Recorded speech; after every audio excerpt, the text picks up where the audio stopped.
How's it going, guys? Julian Bradley here. In today's lesson I'm going to show you a concept which I use when I compose music, and that is that I try to satisfy both the head and the heart at the same time. So every piece of music I write, I'm trying to satisfy the head with some intellectual, sort of interesting, unusual sounds. Sounds like this perhaps. These sort of sophisticated modulations.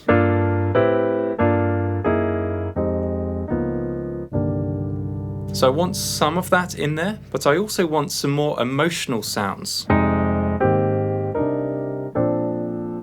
Often the emotion is created by movement in thirds, going from say an F minor up a third to an A flat major chord up a third to a C minor chord up a third, like this. So when we do these thirds, this movement by thirds, it creates emotion. So the reason that I try to satisfy both of these things in every composition is that if you only write cerebral music, so music for the brain, it lacks emotion and you can only listen to it for so long.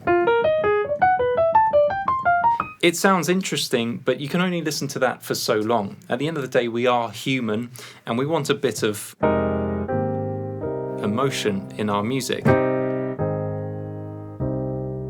But on the other hand, if you only write music for the heart, you can end up sounding a bit cheesy, a bit sort of poppy.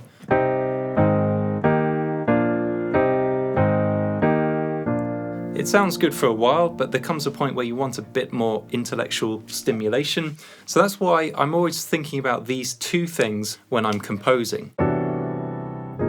So to give you a few examples of this, we'll take one of my own compositions called Dancing With You.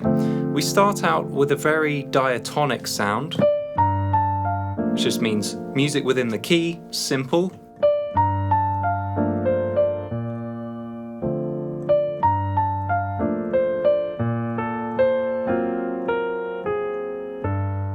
So just before it gets a bit sort of cliche and predictable, that's when I use a jazz technique called Tritone Substitution, and I basically modulate, I change the key. So we're going from G minor, we go to A flat dominant 7, like this, and then we come back into key, back into G minor. So that's just an example of starting out with an emotional sound,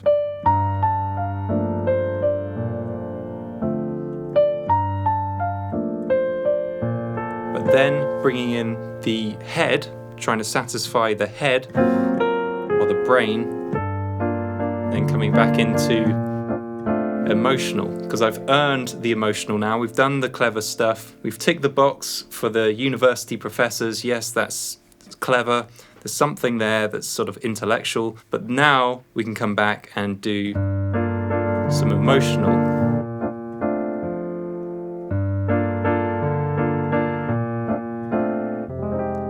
If I think I'm sounding too emotional, then just bring it back with a modulation basically. Usually modulation, which means changing key, that's usually how you add sophistication. One of the common ways which I modulate is something called side-slipping. You take any chord voicing and you transpose it up a whole step, like this, and come back, or up a half step. So that can sound very sophisticated. You can also do it downwards, like this.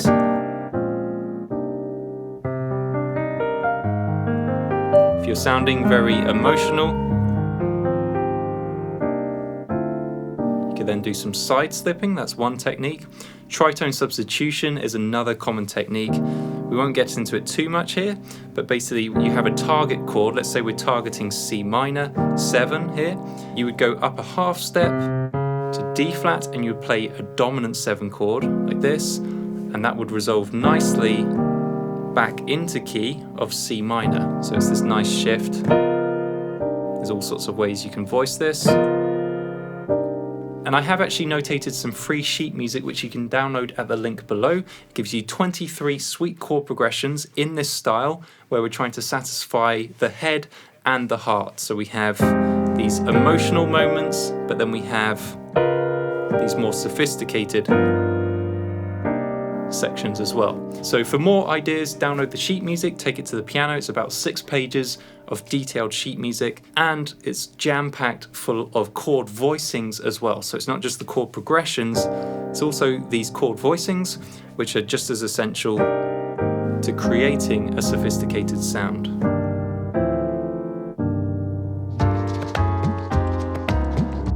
We can also use a nice technique called glide chord progressions, like this. This is where you take a chord like C minor 7 here. I've spread it out in an open chord voicing, root, 5th, 3rd, 7th. And we can now transpose 2 of the notes. We're going to go down a half step with the root and 5th, like this. And we'll keep the other 2 notes in the same place. So this is what the term glide means, is when half of the notes in the chord voicing stay where they are, and then half of the notes move. They usually shift by a half step. So we could take this pattern, C minor 7, just shift the root and 5th down a half step each. And which chord do we get now? This is a B major 7, and if I put the notes down an octave, you can see B major 7, so that's a neat pattern. You could also shift the top 2 notes, E flat and B flat. These could go up a half step, and this would become which type of chord? This would be a C major 7.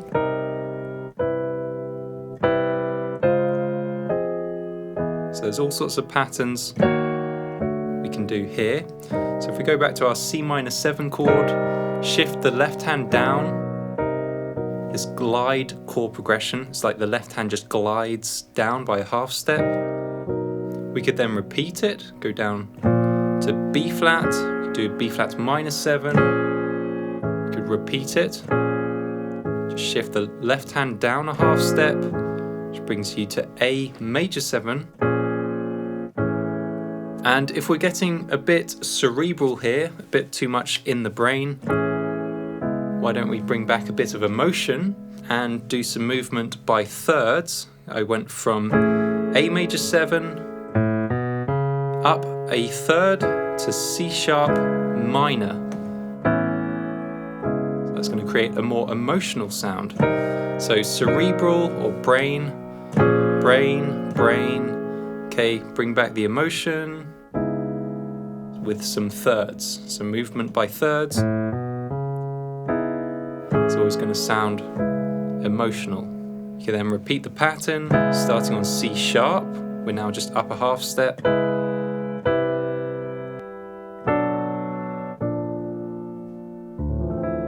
Up a third to D minor 9. You can always add extensions like 7ths, 9ths, even 11ths to chords. That's going to create a jazzy sound, a sophisticated sound, but you're still going to have the emotion there. Nice. You could repeat the pattern starting from D minor.